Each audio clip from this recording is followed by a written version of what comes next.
Well, good afternoon again, everyone. Welcome to the 2026 Strawberry Social. It is wonderful to see so many friends, supporters, and partners gathered here today. My name is Karen Bierland, and I'm honored to serve as House of Friendship's board chair. You know, what began many years ago as our annual general meeting, the Strawberry Social has grown into something truly special. Today is a time to pause, reflect, and celebrate the impact this community makes possible in Waterloo Region. This year, we gather around a meaningful theme: building a village, a community that lasts. And as we explore the meaning of community, we will hear from our neighbors whose lives have truly changed through your support. We'll also share some exciting updates to help us look towards the future with hope as we walk alongside one another to create a village where everyone can belong and thrive. Before we begin, I'd like to invite Brianna King to offer a territorial acknowledgement and a look into our Truth and Reconciliation Indigenous Equity Plan. Brianna?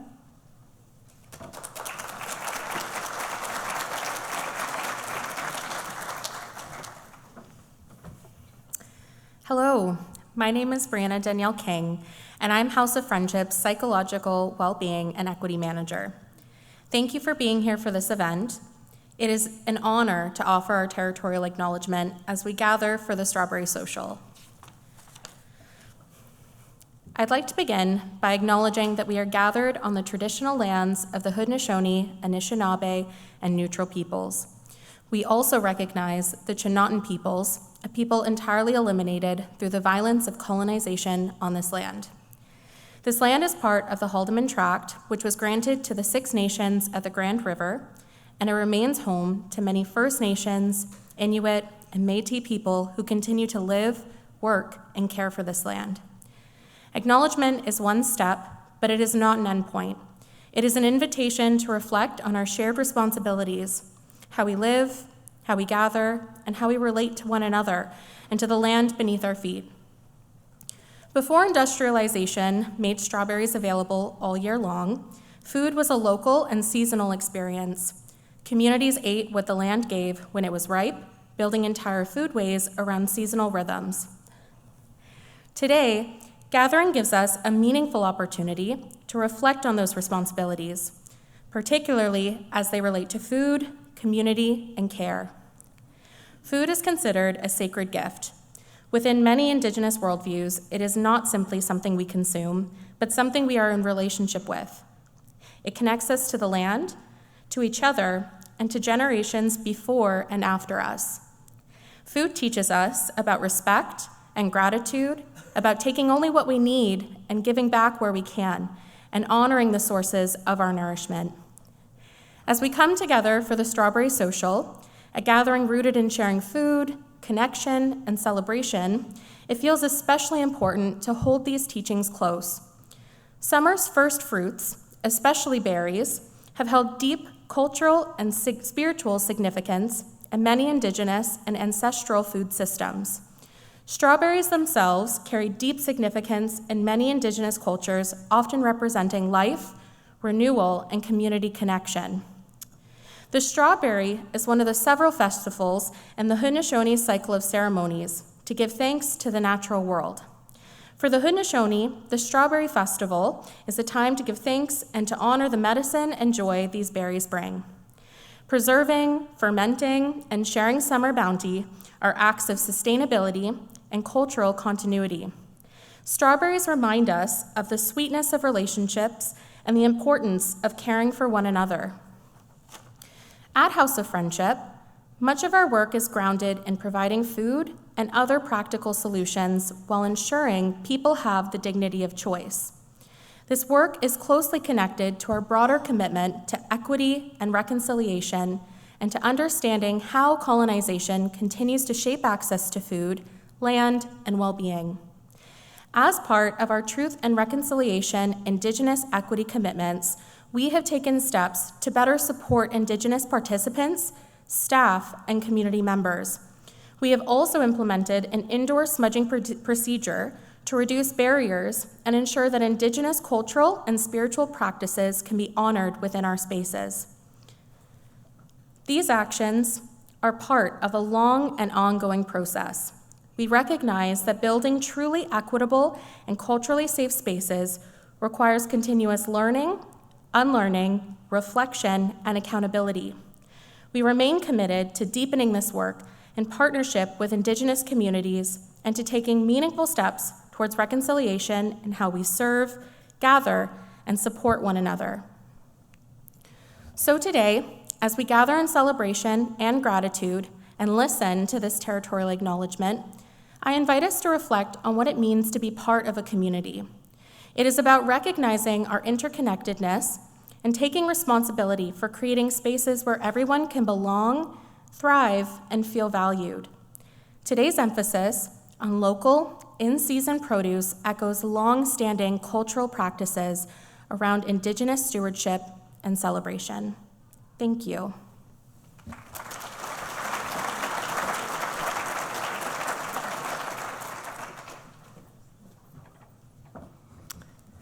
Thank you so much, Brianna. That was a beautiful way to honor this land and the community we all continue to steward. Thanks. We also want to take a moment to recognize the generous partners who help make today possible. A special thank you to our inclusion sponsor, St. Jacobs Furnishings, our dignity sponsors, Network Telecom, Urban Good Funeral Home, Henry Walser Funeral Home, and media, and a special thanks to Hurley's Country Farm Market for providing the delicious strawberries we'll get to enjoy after the presentation.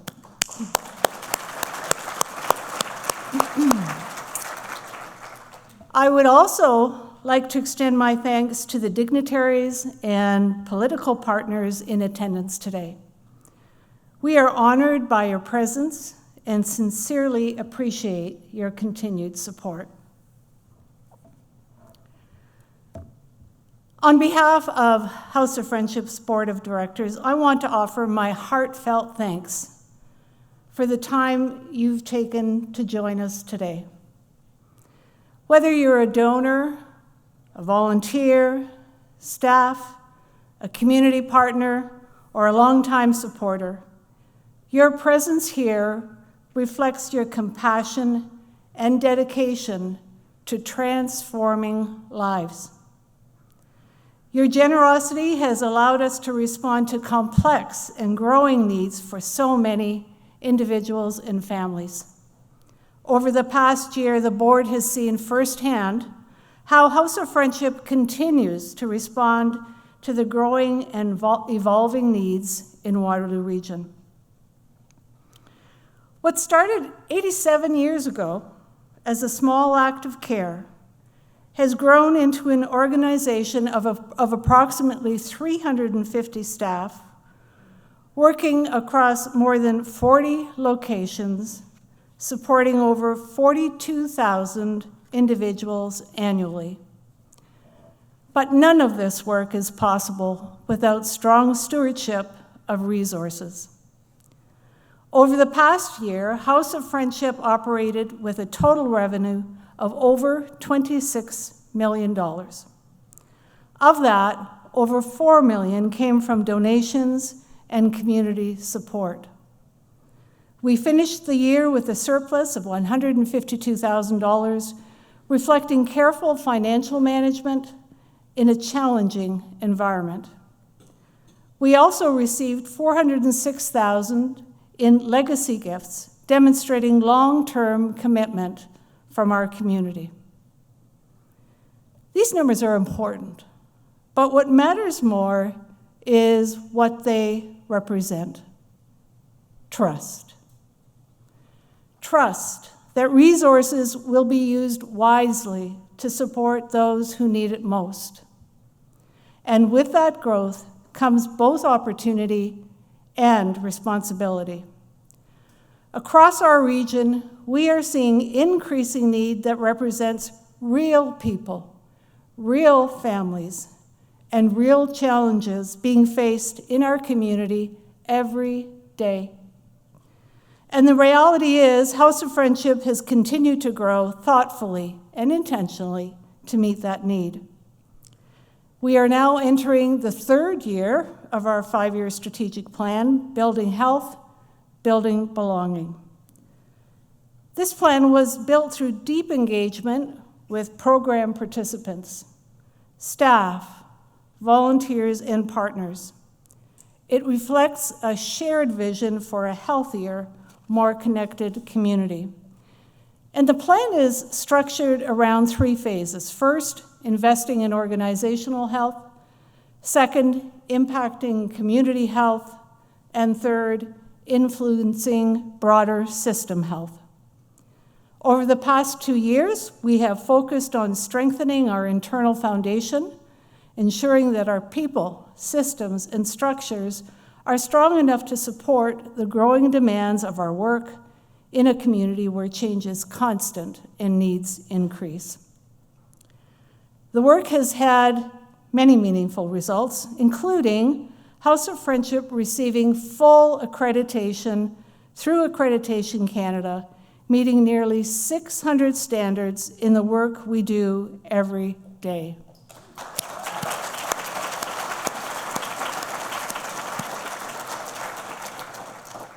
This is an important milestone, not just for the organization, but for the people we serve.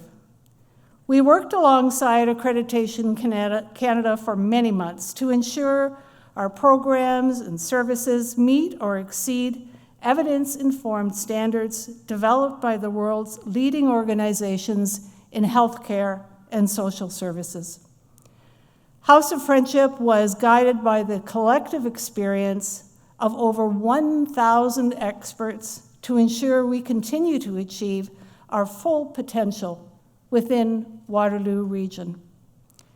As an accredited organization, our participants and supporters can confidently trust how we're stewarding funds, expertly caring for our community, and leading our team forward. As part of today's Strawberry Social, I want to take a moment to share an important transition in board leadership. This year marks the conclusion of my term as chair of the board of directors for House of Friendship. Serving in this role has been an incredible privilege. I have had the opportunity to work alongside a deeply committed board, an extraordinary leadership team, and a community of supporters who care deeply about ensuring dignity, belonging, and support for all. House of Friendship values a thoughtful, strong succession approach. Leadership here is never about one person.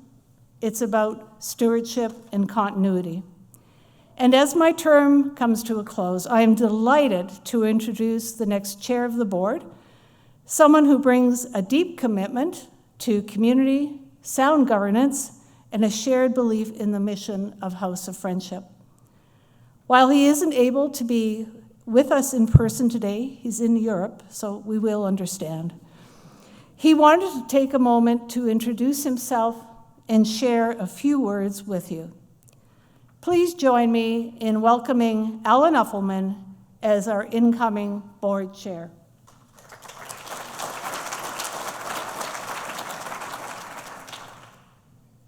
Hello, I'm Alan Uffelman. I'm excited and honored about stepping into the role of board chair at House of Friendship. I've been a board member for the past 4 years, and I've also been a member of the Finance Committee for the past 7 years.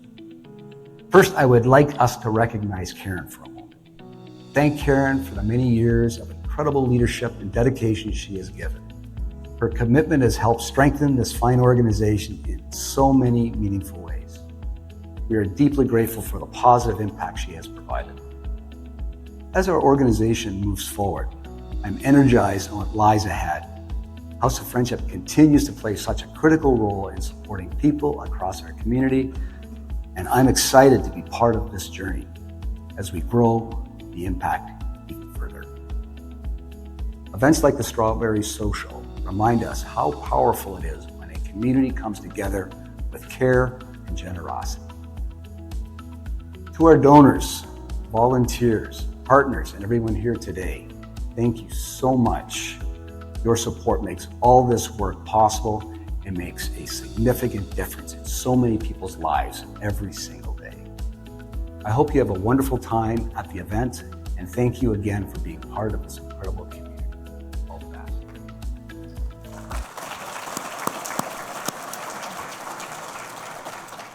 You know, I really look forward to a time when you can meet Alan in person and further learn of his passion for our mission. And I also want to recognize our outgoing board members, Art Dick, Sandy Milne, and Richard Manning. We are so grateful for your service. One of the most important roles of the Board of Directors is to ensure strong, values-driven leadership for House of Friendship. Leadership that honors our history while guiding us thoughtfully into the future. Today, I have the privilege of introducing a leader who truly understands and lives out our values. Many of you know Jennifer Scott, not just as our CEO, but as someone who has grown alongside this organization for nearly a decade. Jen has served House of Friendship in several roles. First as our volunteer manager, then as senior manager of shelter care, then as our housing director, and now as our CEO. Through each of these roles, Jen has been deeply connected to the heart of our work.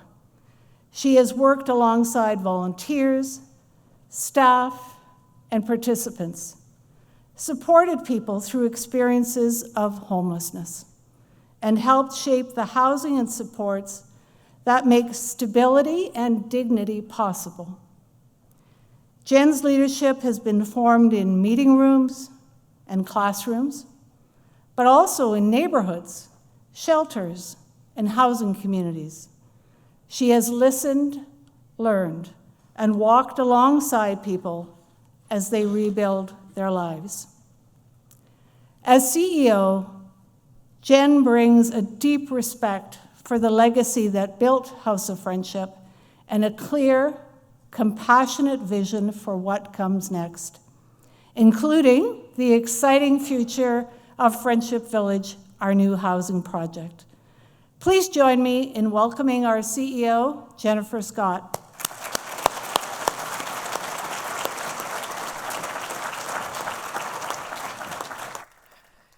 Thank you so much for that warm welcome, Karen. Before you step away, I know you want us to do this, but we want to take a moment to thank you. You have led our board through a season that asked a lot of us. When people describe you, or when people are asked to describe you, they use words like calm, compassionate, and steadfast. Those words say a lot about who you are and how you lead. You have a way of keeping people at the center, and you bring us back to what matters. In hard moments, you create steadiness, and in big decisions, you continue to bring wisdom and a deep commitment to the mission of House of Friendship. So on behalf of everyone here, on behalf of the board of directors and our leadership team, we want to thank you for all you have done for House of Friendship. We're so grateful that you will continue on as past chair to support this transition, and we're so thankful to the strong foundation that you have helped us build. Thank you. Here's some flowers. Thank you.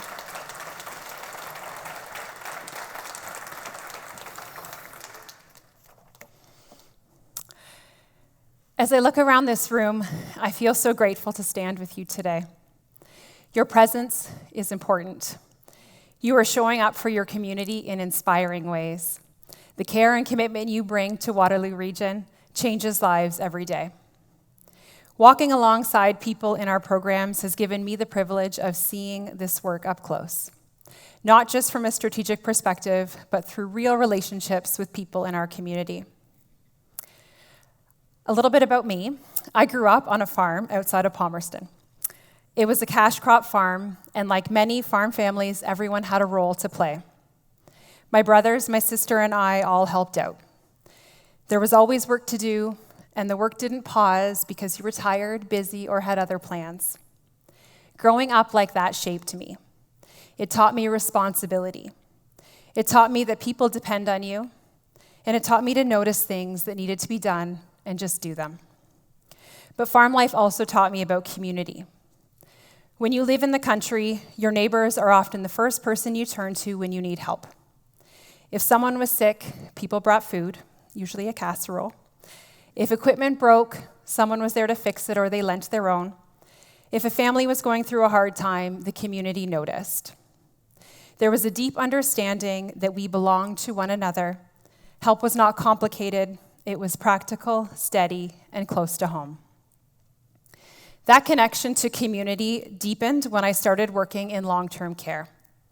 I spent time with older adults who had lived full lives, built significant legacies, and yet sometimes still felt alone and unseen.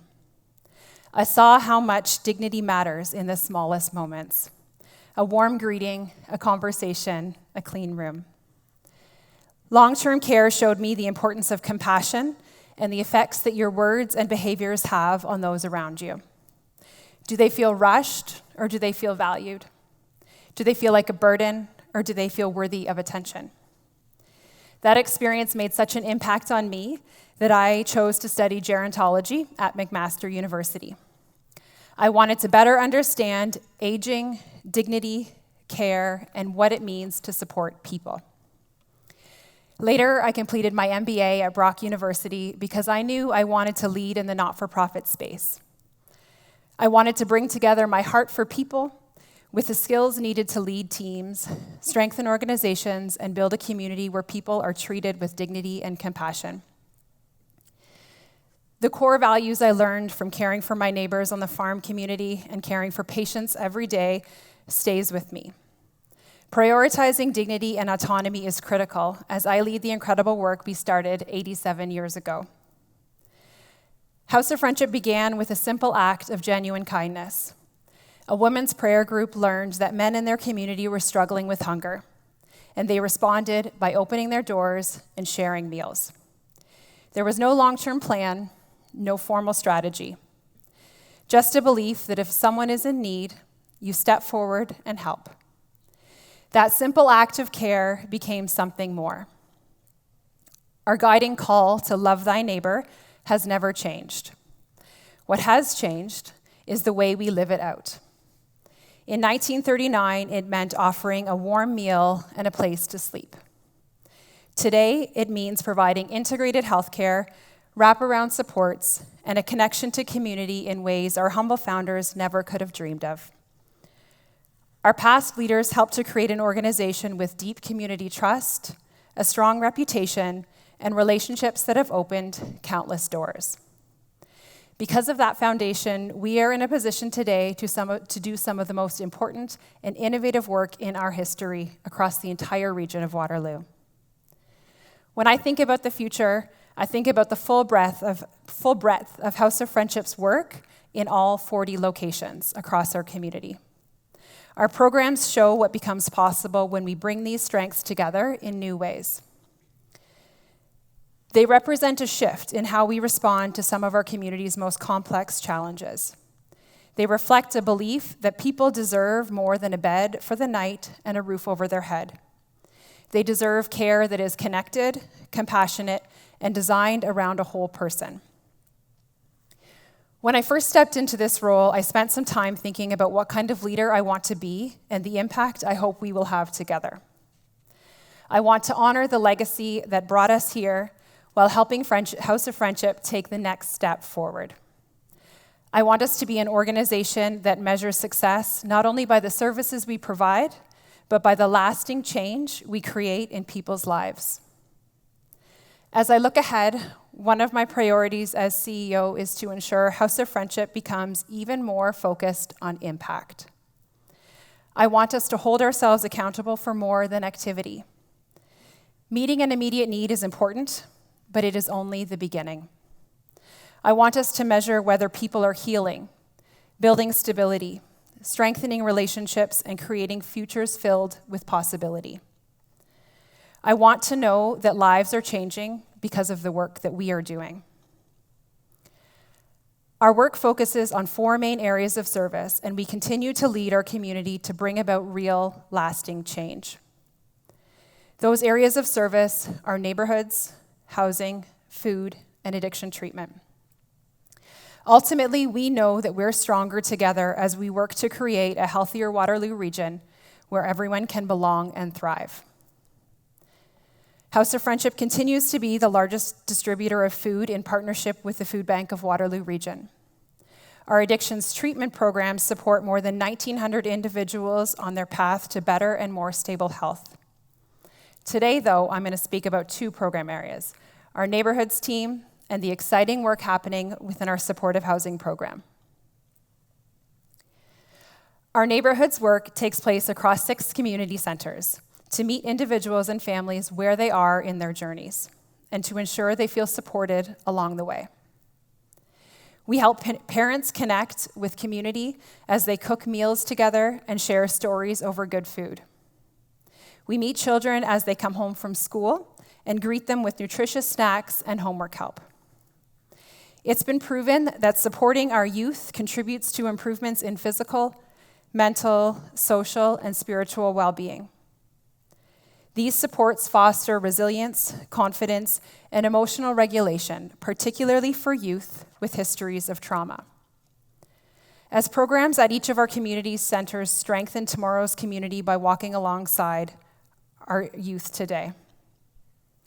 When people feel connected and valued, they're better equipped to overcome challenges and start seeing the hope of true possibility.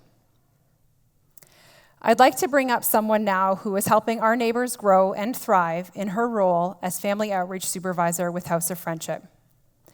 Janine Vidal has spent the past several years working within our neighborhoods programs, building connections with youth, families, and community members across Waterloo Region. Today, she joins us to share how your support is directly impacting families and a group of young men who have gone above and beyond to help shape their own future. Please join me in welcoming Janine.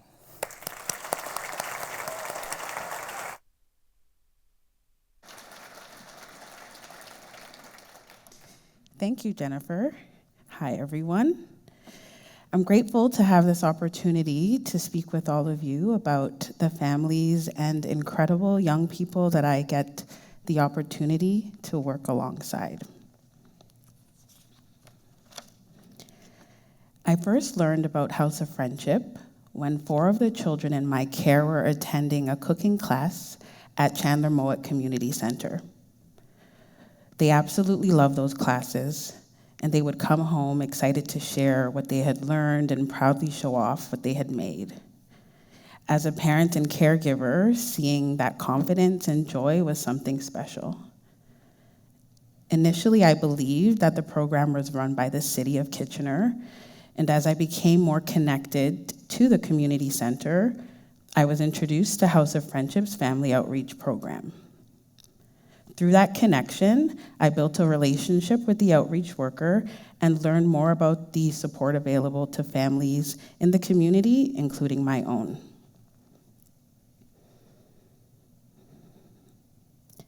My outreach worker helped me in ways that I didn't know I needed. Her guidance made me realize that I was in an abusive relationship.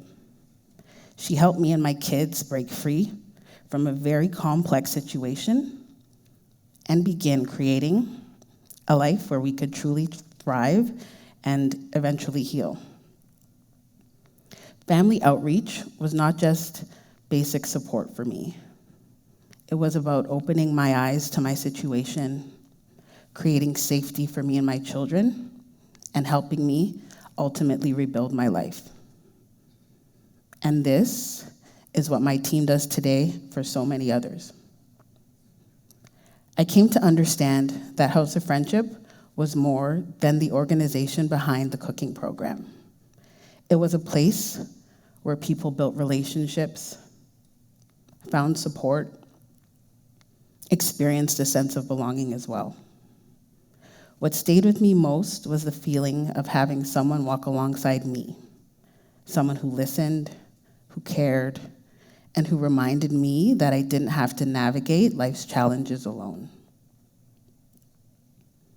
After my family was involved with House of Friendship for a few years, our outreach worker chose to move on in her career path. She pulled me aside one day and suggested that I applied for her role. And I remember thinking, who, me? But I threw my hat in the ring and I was successful.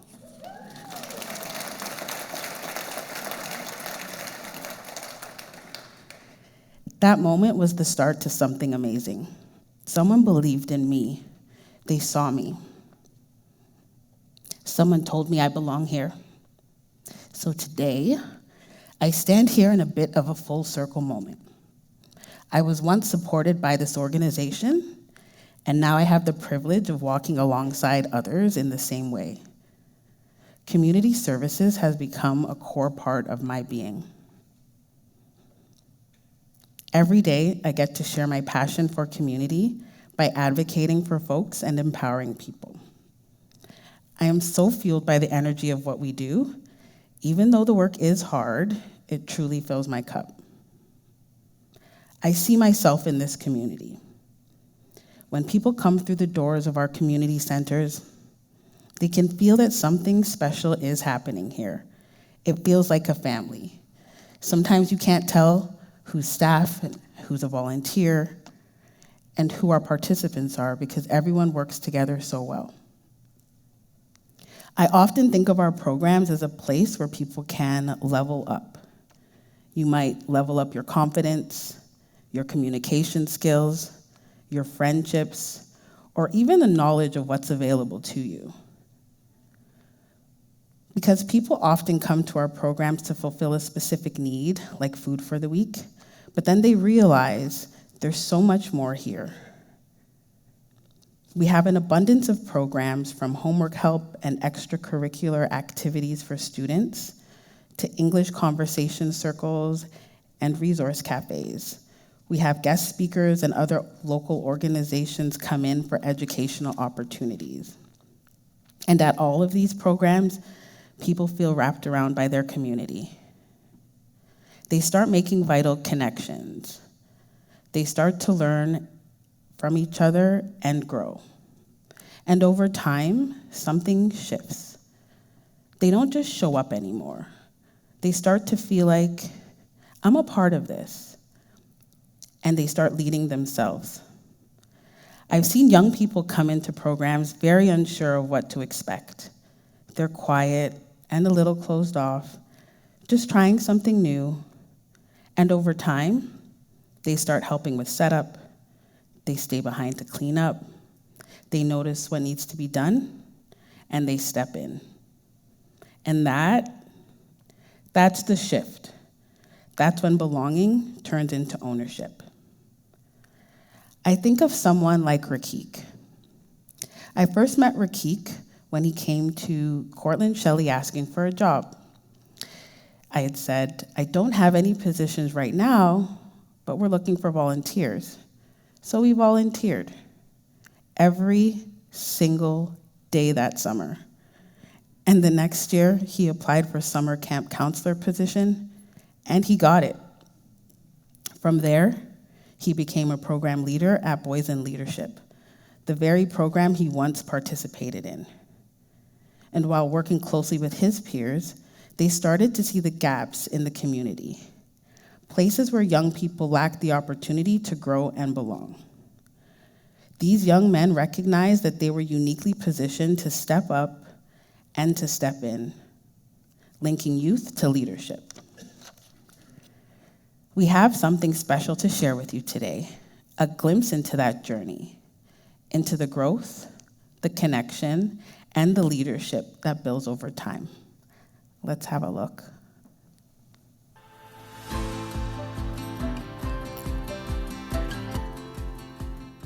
When you put people together, it builds community because you're inviting them to learn about different perspectives or like meet new people or just have different experiences come into their life to grow themselves. My name is Rakik Woldemichael. I'm a neighborhood program leader with House of Friendship, and I'm one of the co-founders at Youth Smiling. To be a leader, you need an opportunity. If I never give a person the opportunity to lead, then they will never know the definition of leading.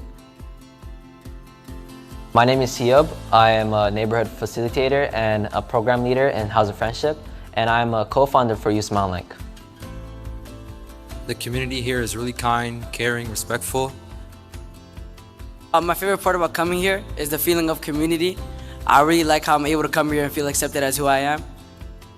I'm gonna tell you one thing, leading is more stressful. When you're a participant, you're just here for the funds. You just don't notice how many things are going on. And when you're leading, you have to pay attention to every detail, every emotion, and every perspective.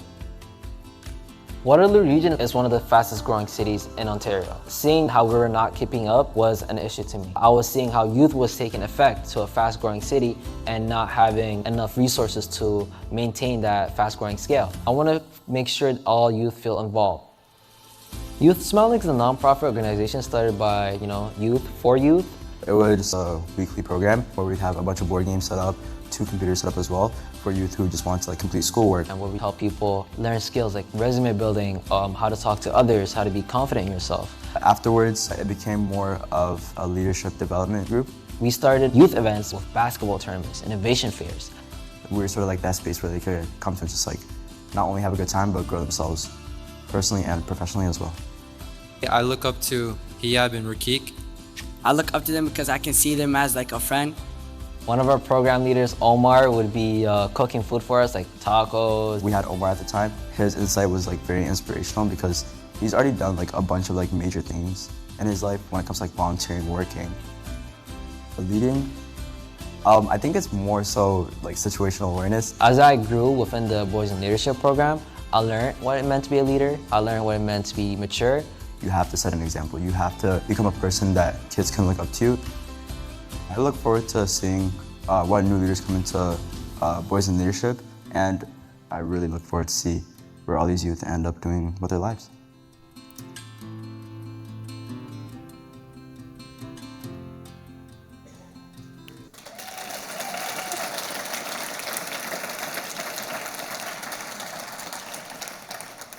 Wow, that was incredible.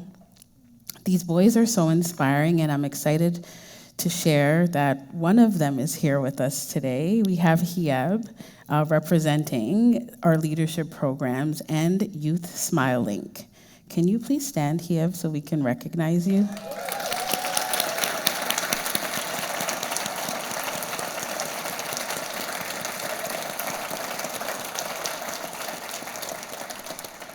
You are an incredible example of what leadership looks like, and we are so very proud of you.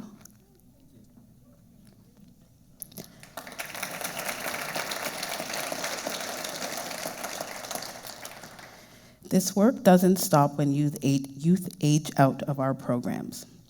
They each carry the work forward to create waves across Waterloo Region. One of the most powerful things about neighborhoods is that we get to see that long-term impact. I had the opportunity to work alongside another Boys in Leadership participant. You may have read his story in our spring issue of Friendship News.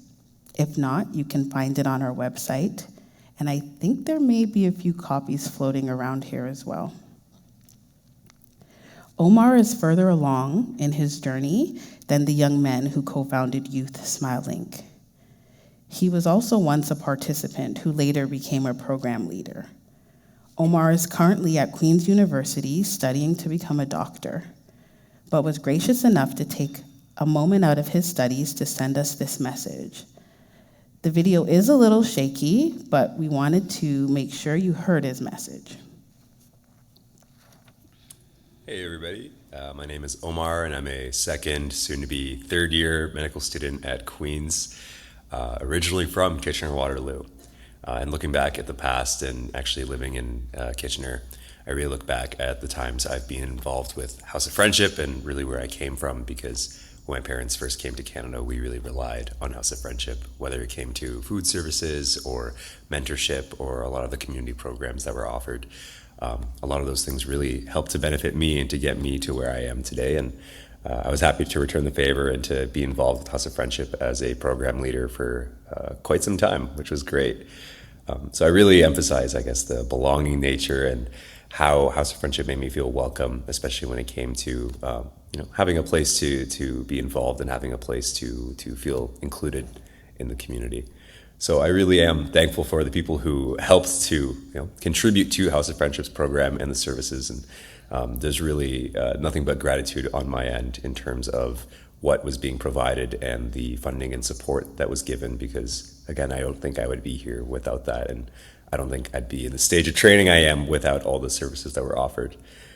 Looking into the future, I'd like to express my sincerest and greatest optimism for Youth Smile Link, which is a program that was started by Haben, Hiab, Jaden, and Rakik. I can't wait to see you guys. I know I can't be at this event, but I'll see you guys soon. I know I still owe you sushi, so that's going to be something we'll do this summer. But all the best to everyone, and thank you so much for the Strawberry Social and the opportunity to share my life and my experiences. Thanks.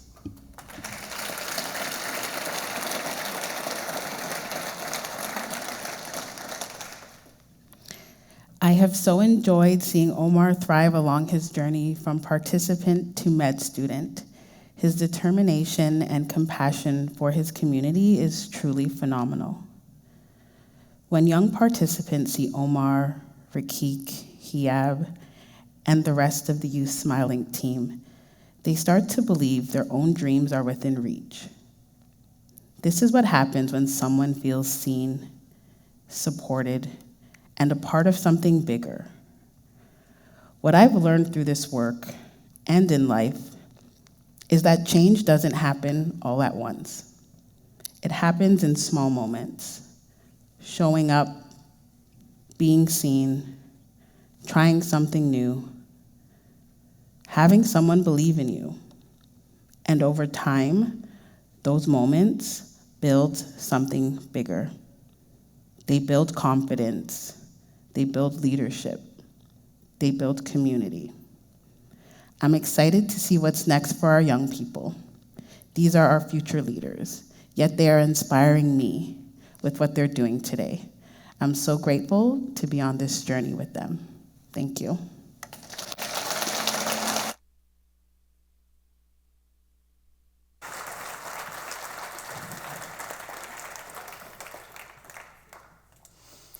Thank you so much, Janine. Thank you for sharing a glimpse into what it means when we invest in our young people and empower them to grow. The support of everyone in this room helps to create communities of care, just like Boys in Leadership. But the work does not stop there. These communities must be built to last. We want each individual and family to have a sense of belonging that fills them with hope and provides a stable foundation for their future. We meet people at their most vulnerable times and help them take the first steps on a pathway forward. The solutions are as complex as the individuals we serve, and the needs in our region are growing.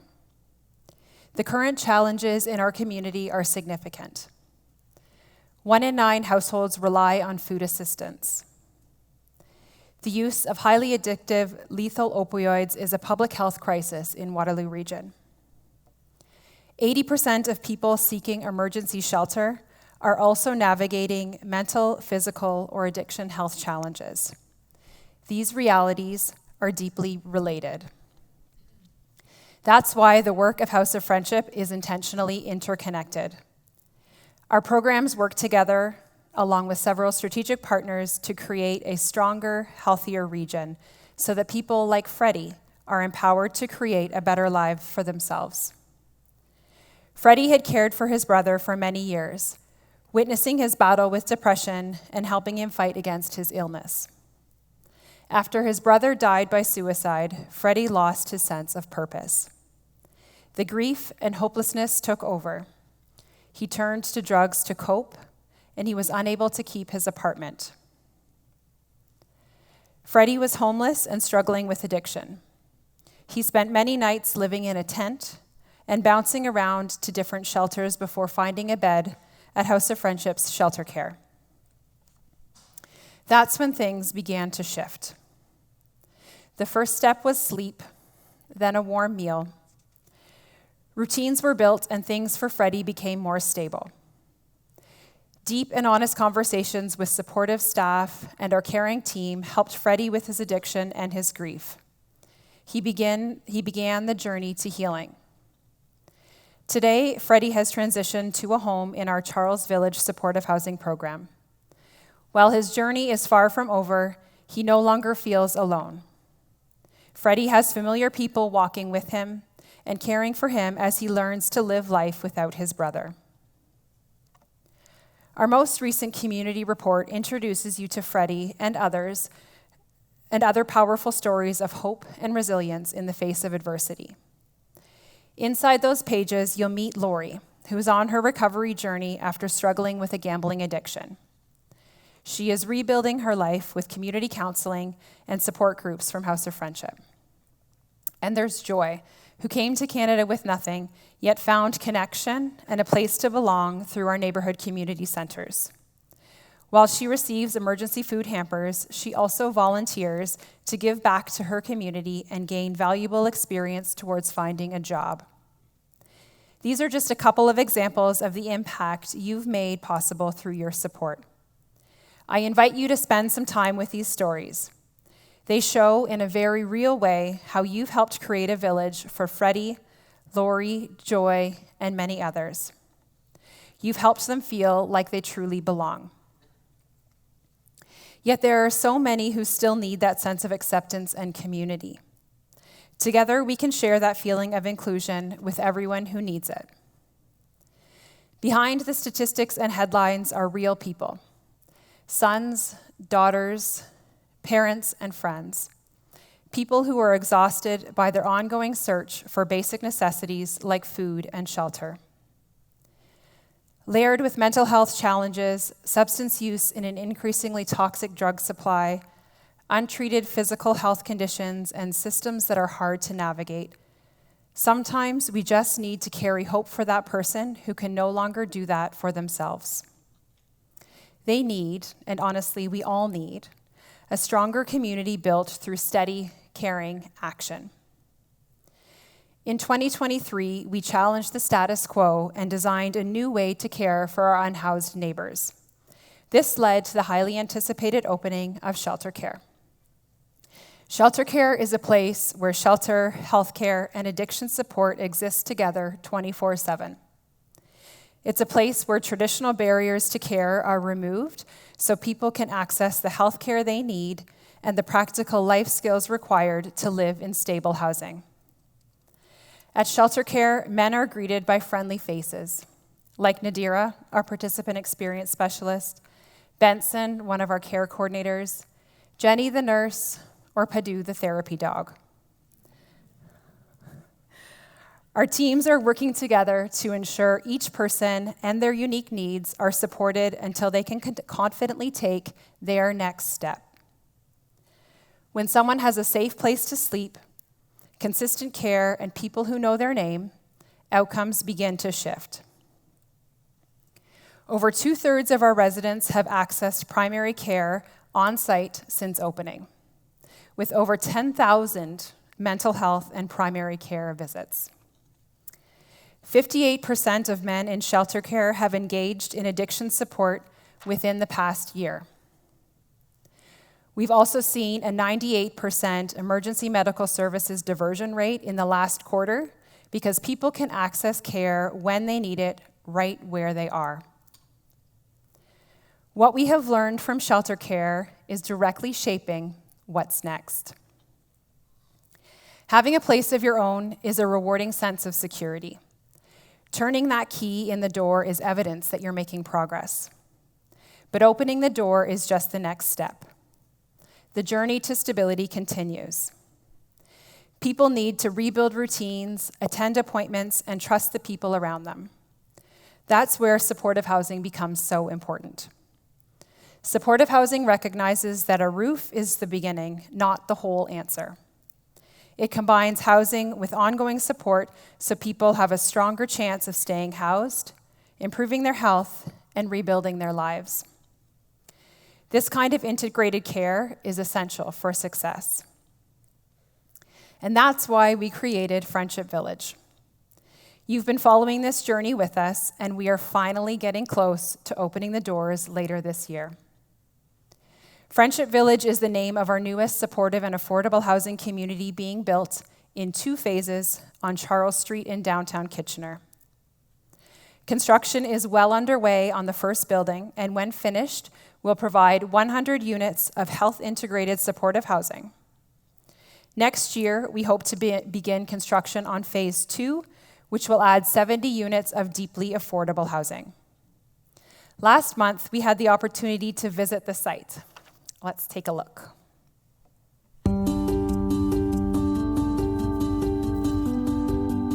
When you have housing, you have a place to rest, to rebuild, and to build community. It really allows someone to feel belonging and to ensure that they can thrive. My name is Jennifer Scott, and I'm the CEO at House of Friendship.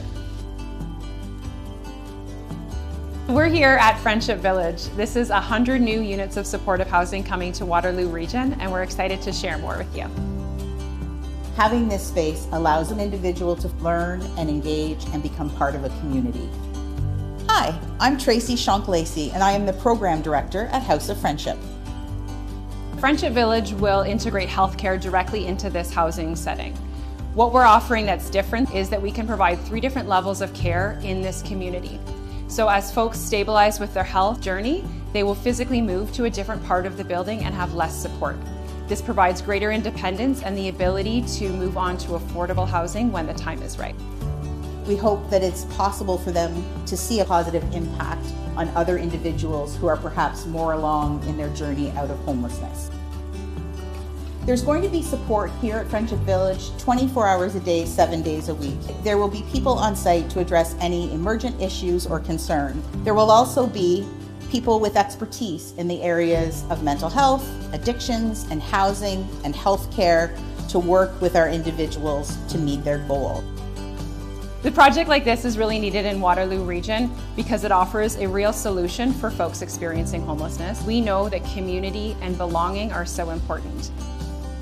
We've learned a lot over the years through our shelter care program. When you can integrate healthcare directly into a housing setting, that we can see really positive health outcomes for folks. Many people who are experiencing homelessness are living on social assistance and require a very affordable rent in their housing. That level of affordability just does not exist in our community at the scale that's needed right now. This project will address that by providing a very deeply affordable housing for folks exiting homelessness. When residents arrive at our doors, we want them to feel safe and welcome and a sense of belonging. Being able to take them to a fully furnished unit so they can immediately settle in and start thinking about things beyond their basic needs is very important to us. When I think about Friendship Village, what comes to mind is hope. It's hope for those who are going to be living here and being able to exit homelessness. It's hope for doing something differently in the community, and it's hope for having a real impact for those who are experiencing homelessness in Waterloo Region. When we support the full person, their healthcare along with their housing needs, we're really able to ensure that they can thrive. This isn't a small goal, but we are dreaming big to create a home for those who have lost hope. This is the village you are helping to build.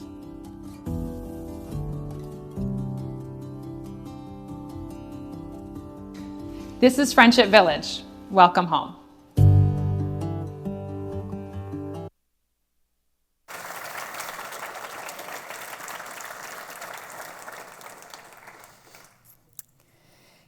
This exciting development is not only about adding new housing. It's about creating a community where people can move towards stable housing and greater independence without losing the relationships and support that help to get them there.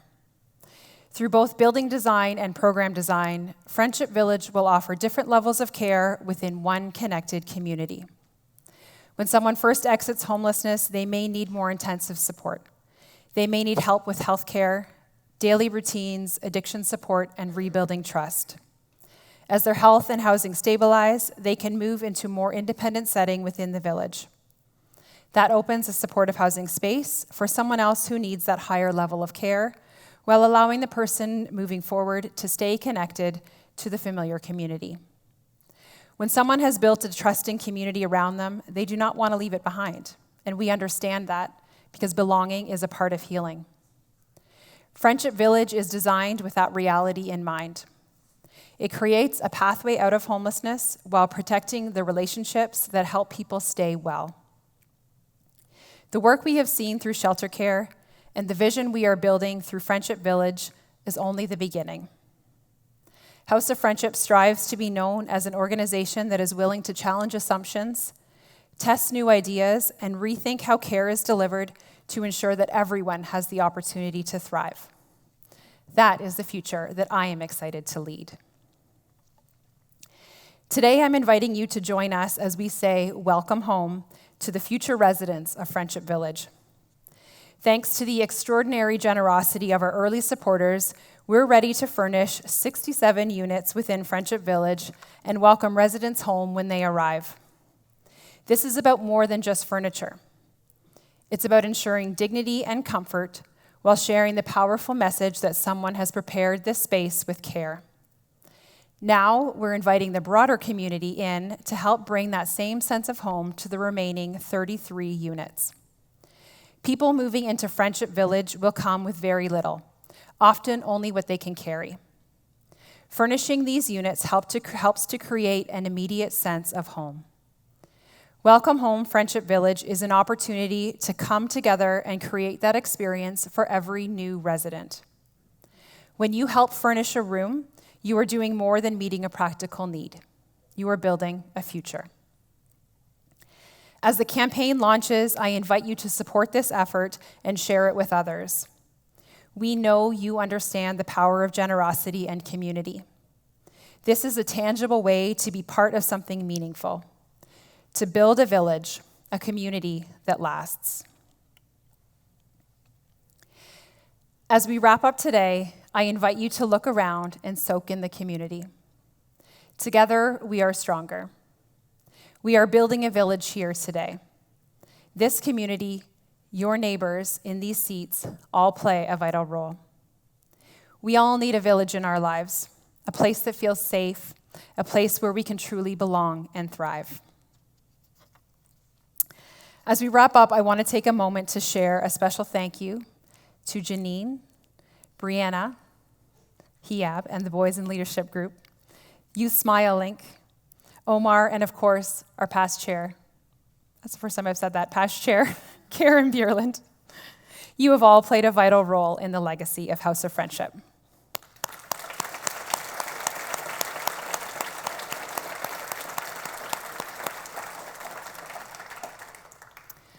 Also, thank you to Hurley's for the delicious strawberries we're about to enjoy, and to all of our sponsors that Karen listed earlier, whose support made this event possible. Please join me one last time in giving them all a final round of applause.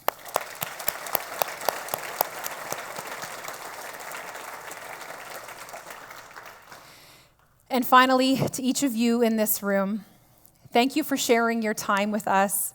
Thank you for seeing a need and stepping in to help, for learning, for supporting, and for helping build a village, a community that lasts. Thank you.